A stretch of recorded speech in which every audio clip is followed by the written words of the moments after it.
Hello दोस्तों, ये राजनीति विज्ञान का पार्ट 4 है जिसमें हम जानेंगे अर्धसंघवाद क्या होता है, भारत में गठबंधन की राजनीति क्या है, राजनीतिक दल व दलीय राजनीति ये सब चीज़ें क्या होती हैं। साथ ही इसमें जानेंगे नगरीय व ग्रामीण स्वशासन क्या होता है। तो पहले जानते हैं अर्धसंघवाद।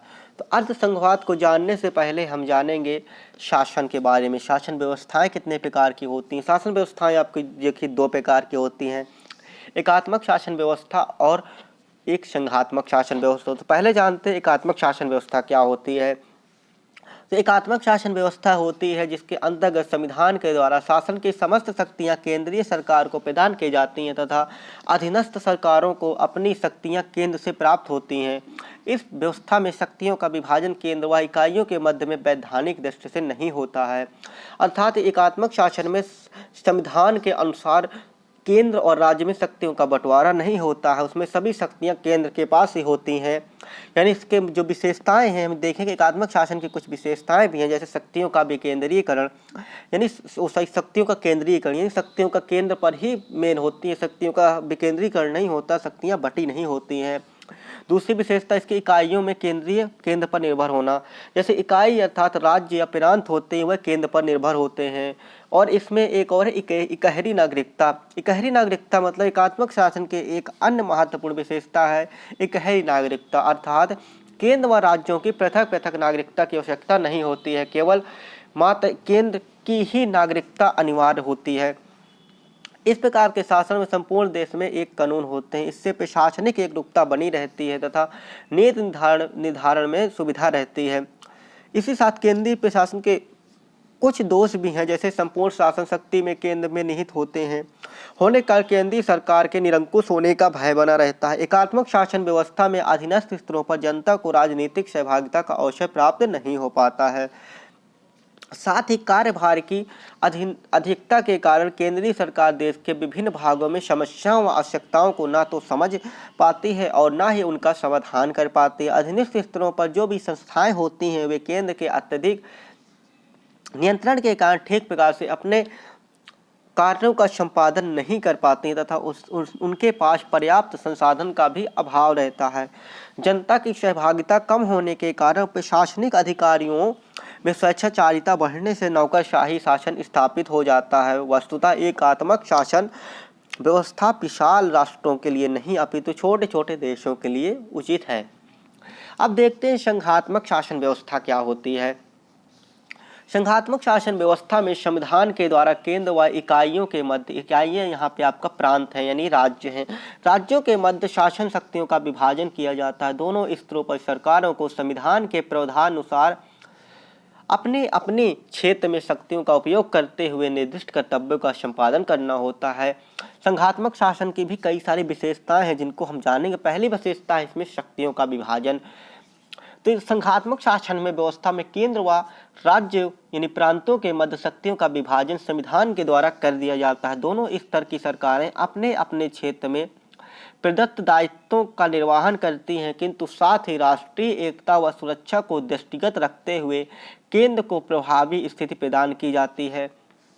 भारत, अमेरिका, ब्राजील, अर्जेंटीना व कनाडा आदि देशों में संघात्मक शासन व्यवस्था है। इसी पर गार्नर ने कुछ कहा है कि संघात्मक शासन प्रणाली ऐसी प्रणाली है जिसमें केंद्रीय व स्थानीय सरकारें एक ही प्रभुत्व शक्ति का अधीन होती हैं। ये सरकारें अपने अपने क्षेत्र में जिसे संविधान अथवा संसद का कोई कानून निश्चित करता है स्वतंत्र होती हैं। यानी गार्नर जी ने कहा है कि जो संघात्मक शासन होती है वह अपने अपने क्षेत्र में संविधान द्वारा दिए गए कानूनों के द्वारा स्वतंत्र होती हैं। इसमें दूसरी जो इसकी विशेषता है संविधान की सर्वोच्चता। संघात्मक शासन में संविधान सर्वोच्च होता है, यानी महान संविधान होता, ना कि कोई व्यक्ति, तथा संविधान के प्रावधानों के द्वारा ही केंद्र व इकाइयों के मध्य शक्तियों का विभाजन किया जाता है। दोनों स्तर की सरकारें यद्यपि अपने अपने क्षेत्र में स्वायत्तता होती है, किंतु ये संविधान के निर्देशों का ही अवहेलना नहीं कर सकती। दोनों ही स्तर पर क्षेत्राधिकार से संबंधित कोई भी विवाद उत्पन्न होने पर संविधान के प्रावधानों को अनुसार उसके समाधान का प्रयास किया जाता है। इस प्रकार संविधान की स्थिति सर्वोच्च बनी रहती है। इसके बाद आती है लिखित संविधान, यानी प्रत्येक संघात्मक शासन व्यवस्था में एक लिखित संविधान होना अनिवार्य होता है, जिससे कि शक्तियों का विभाजन संबंधी कोई संशय यदि उत्पन्न हो या विवाद स्थिति उत्पन्न होने पर सहज समाधान किया जा सके। लिखित संविधान से ही केंद्र व राज्य स्तर पर सरकारों को गठन, उनके मध्य शक्तियों का विभाजन तथा संविधान संशोधन आदि की प्रक्रिया का विवरण प्राप्त होता है। इसके बाद देखते हैं दोहरा शासन। तो आप जानते हैं संघात्मक शासन व्यवस्था में दोहरे राजनीतिक प्रशासनिक व्यवस्था होती है। केंद्रीय व संघीय सरकार तथा राज्य सरकार, ये दोनों ही सरकारें अपने अपने क्षेत्रों के शासन संचालित करते हैं। अतः दोहरी राजनीतिक व्यवस्था, दोहरी चुनाव व्यवस्था व दोहरी प्रशासनिक व्यवस्था देखने को मिलती है। यानी केंद्र में चुनाव अलग होते हैं, राज्य के अंदर चुनाव अलग होते हैं। इसी बात आता है इसकी अगली विशेषता जो है दोहरा शासन, जिसको हमने कहते हैं दोहरा शासन ही संघात्मक राजनीति के अंदर केंद्र में अलग व्यवस्था होती है और यहाँ पे आपका राज्य में अलग व्यवस्था होती है, अलग सरकार होती है। इसी बार अगली विशेषता स्वतंत्र न्यायपालिका, यानी संघात्मक शासन व्यवस्था के अंदर एक स्वतंत्र न्यायपालिका का होना बहुत जरूरी होता है, जिसका कार्य संविधान की सुरक्षा करना व जटिल प्रावधानों की व्याख्या करना तथा सरकारों के मध्य उत्पन्न विवादों का उचित निपटारा भी करना होता है। इसके बाद आती है दोहरी नागरिकता। जब आप किसी देश के अंदर संघात्मक शासन, देश के संघात्मक व्यवस्था के अंदर रहते हैं, देश के अंदर रहते हैं, तो संघात्मक शासन में नागरिक केंद्रीय स्तर पर नागरिकता प्राप्त करने के साथ साथ उस राज्य की भी नागरिकता प्राप्त कर लेता है, जिससे कि वह निवास करता है। किंतु भारत में संघात्मक शासन होने पर भी इकहरी नागरिकता ही व्यवस्था है, अर्थात आपकी दोहरी नागरिकता व्यवस्था होना अनिवार्य होता है। लेकिन हमारे भारत देश में संघात्मक शासन होने के बावजूद भी इकहरी नागरिकता की व्यवस्था है। इसमें न तो हमें ऐसा नहीं होता कि हमें केंद्र की, अपने भारत सरकार की अलग से नागरिकता लेनी पड़ती है और राज्य की अलग से, ऐसा कि जैसे हमारा आधार कार्ड बनता है उसको हम राज्य में अलग बनवाएं, केंद्र में अलग बनवाएं, ऐसा नहीं होता है, आपका एक ही बनता है। अब देखते संघात्मक शासन व्यवस्था में शक्तियों का विभाजन इस प्रकार किया जाता है कि राष्ट्रीय महत्व के विषय में केंद्रीय सरकार के पास रहते हैं, जबकि स्थानीय महत्व के विषय में राज्य सरकारों को व स्थानीय सरकारों को सौंप दिए जाते हैं। इस प्रकार राष्ट्रीय व स्थानीय स्वायत्तता के मध्य सामंजस्य स्थापित किया जाता है, जैसे कि डायसी ने भी लिखा था। यानी डायसी ने कहा है कि संघ शासन एक ऐसे राजनीतिक उपाय के अतिरिक्त कुछ भी नहीं है जिसका उद्देश्य राष्ट्रीय एकता व राज्य के अधिकारों के मध्य सामंजस्य स्थापित करना है। आगे बढ़ते हैं। संघात्मक शासन में केंद्र के निरंकुश होने का कोई खतरा नहीं रहता है, क्योंकि शक्तियों का विभाजन केंद्र में अधीनस्थ इकाइयों के मध्य होता है। नागरिकों को प्रत्येक स्तर पर प्रशासन में भाग लेने का अवसर प्राप्त होता है। इस प्रकार राजनीतिक सहभागिता में वृद्धि होने से सही अर्थों में लोकतंत्र की स्थापना का मार्ग प्रशस्त हो जाता है, मजबूत हो जाता है। एकात्मक शासन के में केंद्र का पर कार्यभार की अधिकता रहती है। इससे विपरीत संघ शासन में शक्तियों का साथ साथ कार्यों का विभाजन भी दो स्तरों पर हो जाने के से केंद्र का कार्यभार हल्का हो जाता है तथा कार्य कुशलता में वृद्धि होती है। इसके अतिरिक्त स्थानीय स्तर पर स्थानीय समस्याओं का समाधान अधिक उपयुक्त विधि से संभव हो पाता है। विशाल राज्यों के लिए संघात्मक शासन ही अधिक उपयुक्त है। प्रत्येक व्यवस्था में गुण व दोष दोनों होते हैं तथा संघात्मक शासन की इसका अपवाद नहीं है। उक्त वर्णित लाभों से अतिरिक्त इस व्यवस्था में कुछ दोष भी हैं, जैसे कि संघात्मक शासन में दोहरी शासन व्यवस्था के कारण एकता का अभाव भी परिलक्षित हो जाता है। संकटकालीन परिस्थितियों में निर्णय निर्माण की प्रक्रिया अनावश्यक विलंब होता है। कई बार भी देखा गया है कि संघात्मक शासन में केंद्र व राज्यों के मध्य विभिन्न दलों की सरकारें होने पर आपसी मतभेद इतने तीव्र जाते हैं, उसका दुष्प्रभाव विदेश नीति पर भी पड़ता है। निसंदेह देश की एकता के लिए एक बड़ा खतरा है। केंद्र व राज्यों को मध्य अधिकार क्षेत्र को लेकर भी अक्सर विवाद होते रहते हैं। यहाँ तक कि कई बार राज्यों के द्वारा संघ से पृथक होने के आंदोलन भी चलाए जाते हैं। इसके लिए उत्तरदायित्व के भी अनिश्चितता बनी रहती है। ये इसके संघात्मक शासन के दोष होते हैं। देखते हैं भारतीय संघवाद व्यवस्था क्या है। हमारे भारत की जो संघवाद व्यवस्था है वह किस प्रकार की है। तो भारतीय में कहीं भी संघ राज्य अर्थात फेडरेशन शब्द का प्रयोग नहीं हुआ है, अपितु इसके जो हमारा भारतीय संविधान उसमें कहीं भी संघ राज्य अर्थात फेडरेशन शब्द का प्रयोग नहीं हुआ है, अपितु इसके स्थान पर राज्यों का संघ कहा गया है, यानी शब्दावली का प्रयोग किया गया है। देश की परिस्थितियों को दृष्टिगत रखते हुए यहाँ केंद्र व राज्यों के मध्य प्रतिस्पर्धा का स्थान सहकारिता का पालन किया गया है। उपयुक्त वर्णित संघीय शासन की सभी विशेषताएं भारतीय संविधान में पाई जाती हैं। संविधान ही देश का सर्वोच्च कानून है। उसके सभी प्रधान इकाई केंद्रीय व सरकार व राज्य सरकारों के बाध्यकारी दोनों स्तर पर सरकारों के मध्य शक्तियों का विभाजन 3 सूचियों में किया गया है, जो आधार पर होता है, जिनमें से भारतीय संघ व्यवस्था को अक्सर अर्ध संघवाद की संज्ञा दी जाती है। हमारी जो भारतीय संघ व्यवस्था उसको अक्सर अर्ध संघवाद की व्यवस्था दी जाती है, क्योंकि इसमें मध्य शक्तियों का विभाजन 3 सूचियों के आधार पर किया गया है।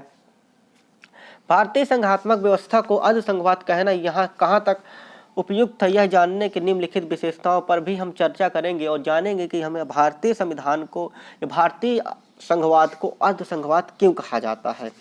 तो पहला, संविधान की सर्वोच्चता। भारतीय संविधान ही देश का सर्वोच्च संविधान है। केंद्र व राज्य सरकारों की शक्तियों का स्रोत धन ही है। संविधान में उल्लेखित प्रावधानों के कारण ही दोनों स्तर की सरकारों में मध्य टकराव संभावनाएं कम हो जाती हैं। संविधान के प्रावधानों के विरुद्ध किसी भी प्रकार का कानून निर्माण नहीं किया जा सकता है। दूसरा है केंद्र व राज्यों के मध्य शक्तियों का विभाजन होना।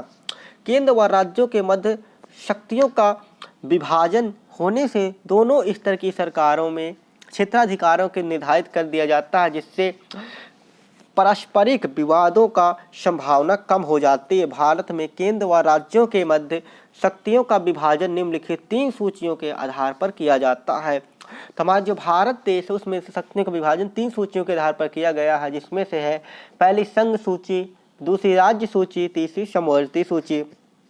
तो संघ सूची है जिसमें संघ सूची के राष्ट्रीय महत्व में 91 विषयों को रखा गया है। इनमें से कुछ प्रमुख विषय इस प्रकार है। सुरक्षा व्यवस्था संघ सूची के अंदर आती है, विदेश संबंध, युद्ध व शांति, मुद्रा व सिक्के, डाक तार, भारतीय जन नागरिकता, जनगणना, लोक सेवा आयोग, निर्वाचन आयोग, सर्वोच्च न्यायालय तथा उच्च न्यायालयों का संगठन व क्षेत्राधिकार, ये सभी संघ सूची के अंतर्गत रखे गए हैं। और राज्य सूची के अंतर्गत रखे गए हैं। मूल संविधान में राज्य सूची में 66 विषयों को रखा गया है। यानी कितने विषयों को रखा गया? 66 विषयों को सम्मिलित किया गया है, किंतु बाद में से 5 विषयों को हटा भी दिया गया है। राज्य सूची के विषयों में विधि निर्माण करने के अधिकार, यानी नियमों को बनाने का अधिकार, कानूनों को बनाने का अधिकार राज्य व्यवस्थापकों को प्राप्त। इस सूची में प्रमुख विषय अग्रलिखित है, जैसे शांति व्यवस्था, कृषि, पशुपालन, भू राजस्व, पर्यटन, स्वच्छता, स्वास्थ्य, पुलिस एवं जेल, स्थानीय स्वशासन। यानी राज्य सूची राज्य के अंदर, क्योंकि केंद्र हमारा सभी राज्यों से मिलकर बना हुआ है और राज्य में ही सभी काम इस तरह के होते हैं, इसलिए यहाँ पे ये टॉपिक रखे गए हैं। समवर्ती सूची की बात करें तो समवर्ती सूची के अंतर्गत मूल संविधान में समवर्ती सूची में 47 विषयों को स्थान दिया गया है। इस सूची के विषय में विधि निर्माण की शक्ति केंद्र व राज्य दोनों प्राप्त है, किंतु टकराव की स्थिति में संघीय सरकार द्वारा निर्मित कानून को ही मान्यता प्राप्त होगी। इस सूची के प्रमुख विषय पर इस प्रकार है कि आर्थिक व सामाजिक, नियोजन, दीवानी व फौजदारी मामले, विवाद व तलाक, शिक्षा, विद्युत, श्रमिक संगठन व उनसे संबंधित विवाद, समाचार पत्र पर सुरक्षा, संपत्ति का लेन देन आदि समवर्ती सूची के अंतर्गत उपयुक्त है। उपयुक्त तीनों सूचियों में वर्णित विषयों के अतिरिक्त कुछ अन्य विषय हैं, उन्हें अवशिष्ट सूची में स्थान दिया गया है। 3 सूचियों के अलावा एक और सूची जिसको अवशिष्ट सूची कहा जाता है, उसमें में कई सारे विषयों को रखा गया है तथा इन पर विधि निर्माण का अधिकार केंद्र को प्राप्त होता है, राज्य को इसका कोई अधिकार नहीं होता तथा झुकाव केंद्र की ओर ही हो जाता है। संविधान निर्माताओं द्वारा यह व्यवस्था देश की एकता व अखंडता को ध्यान में रखते हुए की गई थी तथा ऐतिहासिक अनुभव भी इस निर्णय के लिए एक बड़ी सीमा तक उत्तरदायी है। स्वतंत्र व निष्पक्ष न्यायपालिका, यह इसके अंदर एक अगला टॉपिक जो है अभी तो हम देख रहे थे, जो इनकी विशेषताएं हैं हमारे इस भारतीय संघात्मक को जानेंगे कि इसको अर्ध संघवाद क्यों कहा जाता है। उनमें से एक अगली विशेषता है स्वतंत्र व निष्पक्ष न्यायपालिका। यानी हमारे भारत देश के संघवाद में एक अन्य महत्वपूर्ण विशेषता है, इसका कार्य संविधान की सुरक्षा करना, संविधान को जटिल प्रावधानों की व्याख्या करना, संवैधानिक महत्व को विषयों पर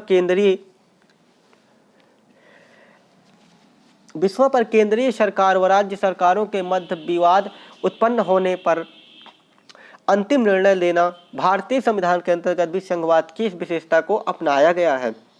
भारत में जो संघवाद की उपयुक्त वर्णित विशेषताओं को अपनाया गया है, किंतु कुछ तत्व ऐसे भी हैं जो इसके एकात्मक स्वरूप को दर्शाते हैं। ये तत्व हैं या लक्षण कह सकते हैं, जैसे कि देखिए, पहला है भारतीय संविधान में शक्तियों का विभाजन इस प्रकार किया गया है कि केंद्र की स्थिति राज्यों की अपेक्षा अधिक सुदृढ़ हो जाती है। अन्य शब्दों में कहा जाता है कि शक्तियों का झुकाव केंद्र की ओर है। जैसा कि वर्णन किया जा चुका है कि समवर्ती सूची के विषयों पर विवाद की स्थिति उत्पन्न होने पर केंद्र द्वारा निर्मित कानून ही है। अतः स्पष्ट है कि शक्तियों के विभाजन के संबंध में केंद्रीकरण की प्रवृत्ति देखने को मिलती है।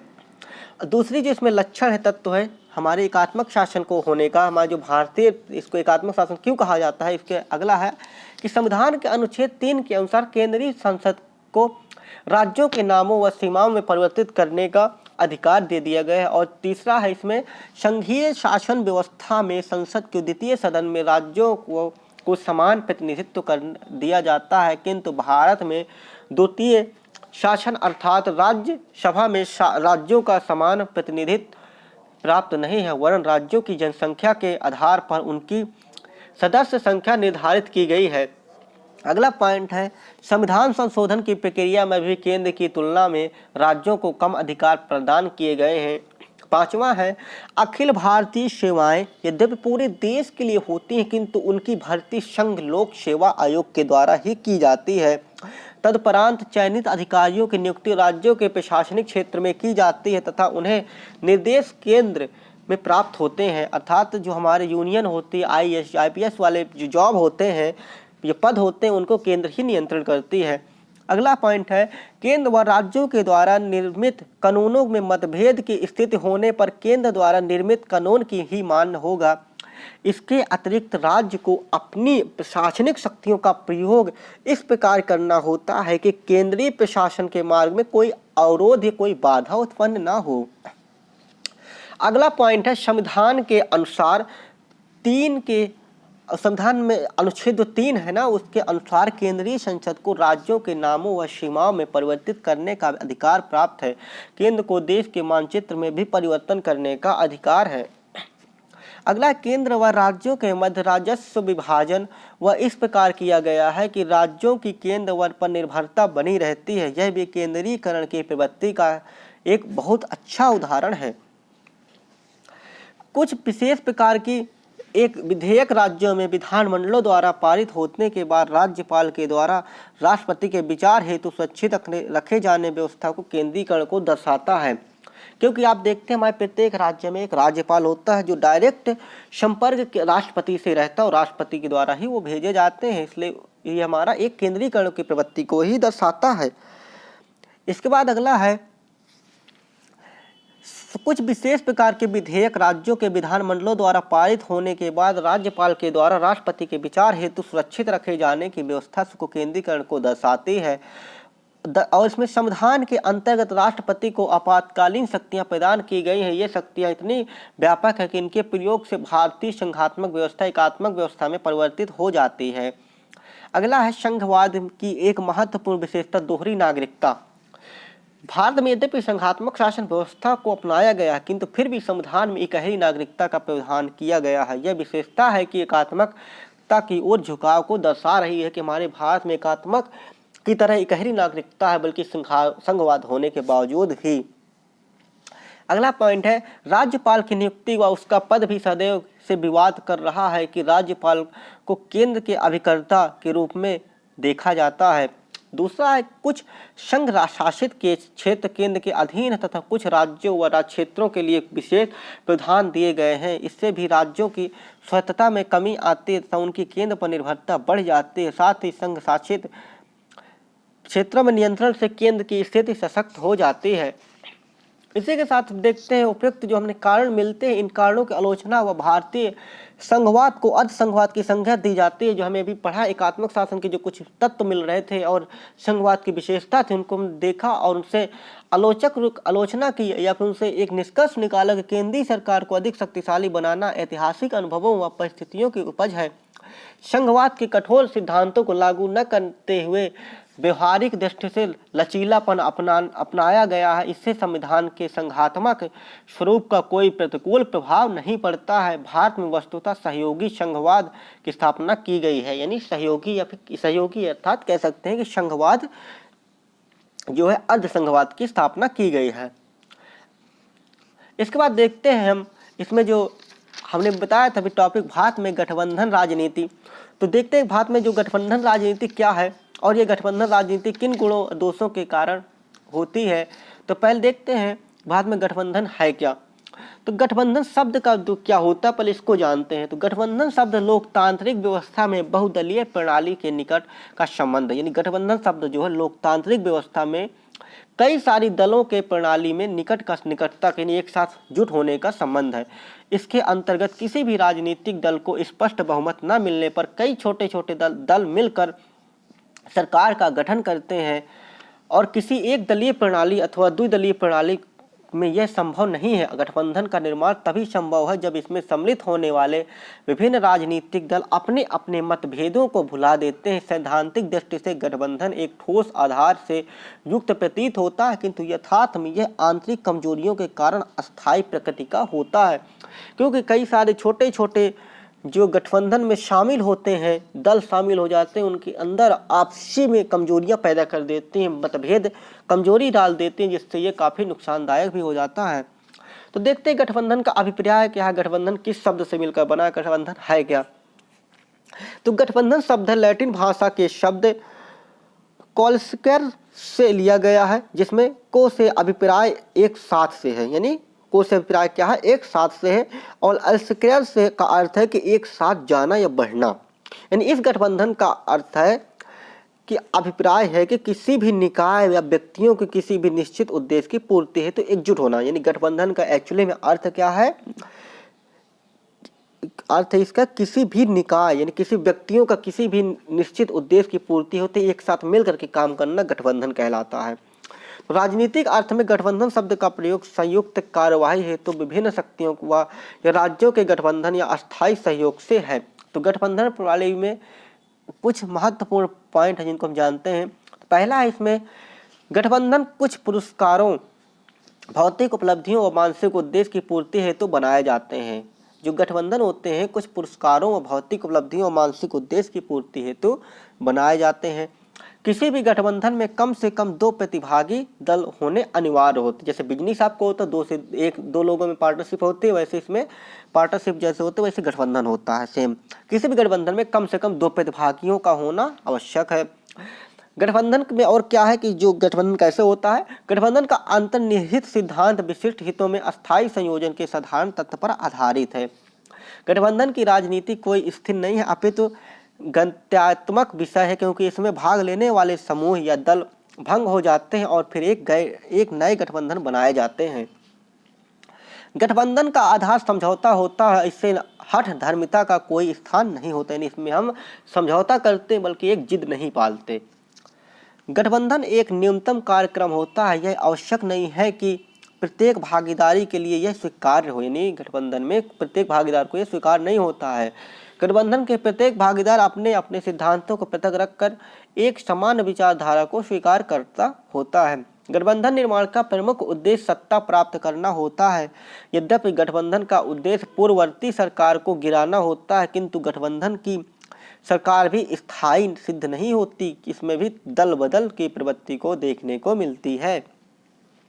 अक्सर विरोधी विचारधाराओं से युक्त राजनीतिक दल सत्ता दल को गिराने के लिए एकजुट हो जाते हैं, किंतु स्वयं सत्ता में आने के बाद इनके विचारधारा संबंधी मतभेद तीव्र हो जाते हैं तथा इसके परिणाम स्वरूप गठबंधन सरकार का विघटन हो जाता है। गठबंधन एकमात्र उद्देश्य केवल शक्ति या सत्ता प्राप्ति होने पर कि इनकी एक महत्वपूर्ण विशेषता गठबंधनों को निरंतर विघटन होता है, एक नए गठबंधन के अस्तित्व परिलक्षित होता है। गठबंधन में हमेशा ये टूटते रहते हैं, टूटने के बाद बनते रहते हैं और बनने के बाद एक नए गठबंधन का विस्तार करते हैं। अब जानते हैं भारत में गठबंधन की राजनीति है क्या। स्वतंत्रता के बाद भारत में सन 1947 से 1967 तक एक ही दल कांग्रेस का आधिपत्य रहा है। यानी हमारे भारत में आज़ादी के बाद 1967 तक कांग्रेस ही शासन करती रही है। विभिन्न विचारकों ने इस काल में राजनीति को एक दलीय प्रभुत्व व्यवस्था एवं कांग्रेसी व्यवस्था आदि नाम दिए हैं। इस दौरान कांग्रेस का न केवल केंद्र में वरन राज्यों में भी वर्चस्व रहा, किंतु 1967 के चतुर्थ आम चुनावों में उपरांत इस स्थिति में व्यापक परिवर्तन देखने को मिला। कांग्रेस को उत्तरी भारत में अधिकतर राज्यों में पराजय का सामना करना पड़ा। तत्पश्चात 1969 ईस्वी में कांग्रेस फूट का शिकार हो गई थी। सन 1969 ईस्वी में कांग्रेस फूट का शिकार हो गई थी। इंदिरा गांधी ने कांग्रेस का समाजवादी ढंग पर पुनर्गठन किया। जिसके परिणाम स्वरूप सन 1971 में कांग्रेस को सफलता पुनः प्राप्त हुई। इन चुनावों के बाद भारतीय राजनीति का एक प्रमुख पहलू उभर कर सामने आया। वह था कि केंद्र व राज्यों के मध्य मतभेद के परिणाम स्वरूप क्षेत्रीय दलों में विस्तार की संभावना बढ़ गई थी। सन 1967 तक भारत में सैद्धांतिक दृष्टि से बहुदलीय व्यवस्था होने पर भी व्यवहार में एकल आधिपत्यशाली दल व्यवस्था विद्यमान रही और विपक्षी पार्टी जैसे कि भारतीय कम्युनिस्ट पार्टी, भारतीय जनसंघ, हिंदू महासभा, स्वतंत्र पार्टी, संयुक्त सोशलिस्ट पार्टी आदि ने चुनावों में भाग लिया, लेकिन ये राजनीतिक दल सत्ता प्राप्त करने में सफल नहीं हो सके। क्षेत्रीय सरकार पर पंजाब ने शिरोमणि अकाली दल, मद्रास में डीएमके और महाराष्ट्र में शिवसेना आदि दलों को की भी यह स्थिति रही। कांग्रेस की सफलता का एक कारण यह भी था कि यह वास्तव में एकमात्र अखिल भारतीय धर्मनिरपेक्ष राजनीतिक दल था, जबकि अन्य दल किसी न किसी विशेष क्षेत्र, वर्ण, वर्ग या विचारधारा ये समर्थन करते थे। इसके अतिरिक्त अद्भुत क्षमता के युक्त नेतृत्व एवं राष्ट्रीय आंदोलन के समय कांग्रेस की छवि का भी कांग्रेस की सफलता में उल्लेखनीय योगदान रहा। इसके अतिरिक्त कांग्रेस में प्रलोभन देकर विपक्षी दलों में फूट डालने की नीति भी अपनाई थी। देश की राजनीति में एक महत्वपूर्ण परिवर्तन उस समय आया जबकि सन 1970 में चुनावों में एक बार फिर कांग्रेस को न केवल पराजय अपितु फूट का भी सामना करना पड़ा और सन 1977 में अनेक विरोधी दलों ने गठबंधन कर चुनाव जीता। वस्तुतः में 1975 में कांग्रेस ने आपातकाल लागू कर देश में जो गलतियां की वह उसी का परिणाम था। इस समय जनता पार्टी के नाम से जो दल अस्तित्व में आया उसमें भारतीय जनसंघ, समाजवादी पार्टी, स्वतंत्र पार्टी, भारतीय क्रांति दल जैसे संगठन शामिल थे। कांग्रेस को पहली बार जनता पार्टी के रूप में एक सशक्त विरोधी दल का सामना करना पड़ा। कांग्रेस की पराजय हुई तथा जनता पार्टी को आशातीत सफलता मिली। जनता का विश्वास खो देने के कारण 9 राज्यों में राष्ट्रपति शासन घोषित कर चुनाव कराए गए जिनमें गैर कांग्रेसी सरकारें अस्तित्व में आई, किंतु सन 1979 में जनता में फूट पड़ जाने के बाद सन 1980 में एक बार पुनः केंद्र में सरकार आई तथा उन 9 राज्यों में पुनः चुनाव कराए गए जहां की जनता सरकारें कार्य कर रही थीं। अब देखते गठबंधन का दौर क्या चला, कब से गठबंधन हमारे भारत देश में अधिकतर और अधिकता की ओर बढ़ता गया।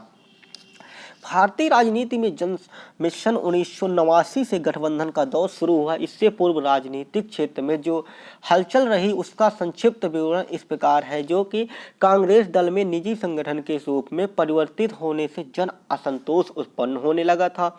इन परिस्थितियों में भी बीपी सिंह ने जनमोर्चा बनाया और जो सन 1988 में जनता दल में शामिल हो गया। शरद पवार ने सोनिया गांधी के नेतृत्व की निंदा करते हुए अपनी राष्ट्रवादी कांग्रेस पार्टी बना ली।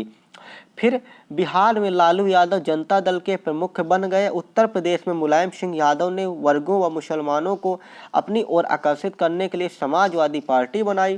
भारतीय जनता पार्टी ने हिंदुत्व का नारा लगाते हुए कट्टरपंथी हिंदुओं का समर्थन किया। काशीराम ने बहुजन समाजवादी पार्टी की स्थापना कर दलित वर्गों में नेतृत्व किया। इन परिस्थितियों में कांग्रेस की वर्चस्व को समाप्त होना स्वाभाविक हो गया। धर्म व जाति के आधार पर अन्य और भी छोटे छोटे दल अस्तित्व में आए। ऐसे ही किसी भी एक दल के लिए बहुमत प्राप्त करना संभव नहीं था। परिणाम स्वरूप गठबंधन का दौर आरंभ हो गया, क्योंकि एक अकेले पार्टी नहीं कर सकती थी। बहुत सारी ताकत लगनी थी, बहुत सारी क्षमता उसमें लगनी थी। सन 1989 में लोकसभा चुनावों को कांग्रेस यद्यपि सर्वाधिक स्थान प्राप्त हुए, किंतु सरकार बनाने से इनकार कर देने पर द्वितीय स्थान प्राप्त जनता दल को यह अधिकार प्राप्त हुआ और बीपी सिंह ने मार्क्सवादी कम्युनिस्ट पार्टी तथा भाजपा के समर्थन से गठबंधन सरकार बनाई, किंतु यह सरकार 1 वर्ष से अल्पकाल में ही गिर गई। किंतु इस दौरान जनता दल में कुछ उल्लेखनीय कार्य भी किए गए, जैसे कि संविधान के अनुच्छेद 338 में संशोधन करके अनुसूचित जातियों व अनुसूचित जनजातियों के लिए राष्ट्रीय आयोग का गठन किया गया। पिछड़ी जातियों को उत्पीड़न के विरुद्ध सुरक्षा प्रदान हेतु हरिजन अधिनियम पारित करना, मंडल कमीशन रिपोर्ट के आधार पर सरकारी सेवाएं, सार्वजनिक उद्यमों पर शिक्षा संस्थाओं में अन्य पिछड़ी वर्गों के लिए 27% स्थानों पर आरक्षण आदि सन 1990 में भाजपा ने चंद्रशेखर के नेतृत्व में कांग्रेस के समर्थन से मिली जुली सरकार बनाई, किंतु कांग्रेस के द्वारा समर्थन वापस लेने के बाद सरकार केवल 5 महीने तक ही सत्ता में रही। तदुपरांत 1991 में कांग्रेस एक बार फिर से वही बड़ी पार्टी के रूप में उभरी तथा नरसिंह राव ने कुछ पार्टियों से बाहर से समर्थन प्राप्त कर सरकार बनाई। इस सरकार ने अपना 5 वर्षों का कार्यकाल पूर्ण किया। सन 1996 के लगभग चुनाव में भारतीय जनता पार्टी ने सर्वाधिक सीटें प्राप्त की। वाजपेयी ने मिलीजुली सरकार बनाई, किंतु विश्वास मत प्राप्त न कर पाने की संभावना के कारण त्यागपत्र दे दिया। सन 1996 में जनता दल की सरकार पुनः सत्ता में आई तथा देव गौड़ा ने सरकार का नेतृत्व किया। डीएमके द्वारा समर्थन वापस लेने पर यह सरकार भी अधिक दिनों तक नहीं चली तथा 1997 में गुजराल ने जनता दल की नई सरकार बनाई, किंतु फूट पड़ने से जनता दल 2 भागों में विभक्त हो गया। संयुक्त जनता दल का सेकुलर जनता दल, इनके नेता जो हमारे जनता दल था वो 2 में बट गया था, संयुक्त जनता दल तथा सेकुलर जनता दल। इनके नेता क्रमशः शरद यादव और देवगौड़ा थे। सन 1998 में भाजपा ने वाजपेयी के नेतृत्व में कई राजनीतिक दलों के समर्थन से राष्ट्रीय जनतांत्रिक गठबंधन का एक गठन किया, जिसमें अग्रलिखित तथा दल सम्मिलित हुए चंद्रबाबू नायडू जी तेलुगु देशम, मेहता की असम गण परिषद, जॉर्ज फर्नांडिस की समता पार्टी, प्रकाश सिंह बादल का शिरोमणि अकाली दल, फारूक अब्दुल्ला की नेशनल कॉन्फ्रेंस, अन्ना की डीएमके आदि। दुर्भाग्य से अन्ना डीएमके द्वारा समर्थन वापस ले लेने से यह सरकार भी 1 वर्ष में गिर गई। सन 1999 में लोक चुनावों में भारतीय जनता पार्टी एक बार पुनः बड़ी पार्टी के रूप में उभर कर सामने आई। तदुपरांत 2004 के लगभग लोकसभा चुनावों में भाजपा के स्थान पर कांग्रेस सबसे बड़ी पार्टी के रूप में पुनः उभरी तथा मनमोहन सिंह के नेतृत्व में संयुक्त प्रगतिशाली गठबंधन की सरकार गठित हुई। आगामी 10 वर्षों तक अर्थात 2014 तक मनमोहन सिंह के नेतृत्व में संयुक्त प्रगतिशील गठबंधन की सरकार अस्तित्व में रही। कांग्रेस व उनके नेतृत्व में वाले गठबंधन में लगातार 2 चुनाव जीते, किंतु 2010 के बाद कुछ मुद्दों के कारण जनता में असंतोष उत्पन्न होने लगा। इनसे कुछ मुद्दे इस प्रकार थे: उच्च महंगाई दर, आर्थिक मंदी, रोजगार के अवसरों में कमी, भ्रष्टाचार कांडों के खुलासे आदि। परिणाम स्वरूप सन 2014 में भाजपा के विजय हुए, क्योंकि भाजपा में बेरोजगारी उन्मूलन और भ्रष्टाचार उन्मूलन का नारा दिया। साथ ही भाजपा के पास श्री नरेंद्र मोदी जैसा प्रभावशाली नेतृत्व था। सन 2014 के चुनाव इस दृष्टि से भी महत्वपूर्ण थे कि 3 दशकों के बाद कोई एक दल अपने बल पर बहुमत प्राप्त कर सका। राष्ट्रीय जनतांत्रिक गठबंधन एनडीए की सरकार भाजपा के नेतृत्व में अस्तित्व में आई और भारतीय जनता पार्टी ने सर्वाधिक 282 सीटें प्राप्त कर शिवसेना, श्रोमणी अकाली दल, राष्ट्रीय लोक Samata party, Lok Janshakti party, Naga people's front, national people's party आदि के साथ मिलकर गठबंधन सरकार बनाई। सन 2014 में 16वीं लोकसभा में बहुमत प्राप्त करने के बावजूद भाजपा ने अकेली सरकार न बनाकर गठबंधन सरकार बनाई, जो इस बात की द्योतक थी कि गठबंधन की राजनीति भारतीय राजनीति की स्थायी तत्व बन चुकी है। सन 2019 में 11वीं लोकसभा के लिए चुनाव संपन्न कराया गया, जिसमें भाजपा ने 303 सीटों पर विजय प्राप्त कर अपना बहुमत बनाया तथा भाजपा के नेतृत्व वाले गठबंधन एनडीए ने 353 सीटों पर विजय हासिल की। इस प्रकार प्रचंड बहुमत के साथ एक बार फिर देश में बागडोर प्रधानमंत्री श्री नरेंद्र मोदी जी के हाथों में आ गई। 10 राज्यों व केंद्र शासित प्रदेशों में सभी सीटों पर भाजपा को विजयी प्राप्त हुई। कांग्रेस को केवल 52 सीटें ही प्राप्त हुईं। इन चुनावों में वंशवाद की राजनीति, गांधी परिवार, सिंधिया परिवार, लालू परिवार आदि को भी गहरी क्षति प्राप्त हुई। गठबंधन प्राय दो प्रकार के होते हैं, जो पहला चुनाव में पूर्व किए गए हों और दूसरा गठबंधन जो होता है चुनाव के बाद। सरकार का गठन करने हेतु किए गए गठबंधन चुनाव में पूर्व किए गए गठबंधन अपेक्षाकृत अधिक स्थायी होते हैं, किंतु गठबंधन सरकार का स्थायित्व तो इस तथ्य पर निर्भर करता है कि गठबंधन में शामिल दलों की नीतियों में परस्पर कितना सामंजस्य है। हमने देखा गठबंधन सरकार कितना ज़्यादा फायदेमंद और कितनी ज़्यादा नुकसान है, क्योंकि आपको समझ में आ गया होगा कि कितनी कैसे सरकार बनती थी, सरकार गिर रही थी, फिर सरकार बनती थी, पुनः 6 महीने 7 महीने 10 महीने सरकारें चलती थी और 1 साल बाद पुनः गिर जाती थी, यानी फूट पड़ जाती थी। अब जानते हैं गठबंधन सरकार के जो गुण व दोष क्या हैं। तो पहले हम जानते हैं कि गठबंधन सरकार के गुण क्या हैं। तो प्रत्येक व्यवस्था में अपने कुछ गुण दोष होते हैं। जैसे गठबंधन सरकार, उसमें कुछ गुण दोष है, तो देखते हैं इसमें गुण क्या है। तो गठबंधन सरकार के प्रमुख गुण निम्नलिखित है। पहला है, गठबंधन सरकारों में क्षेत्रीय दलों को भी भागीदारी होती है, जिसमें लोकतांत्रिक प्रक्रिया एवं राष्ट्रीय एकता व अखंडता सुदृढ़ होती है।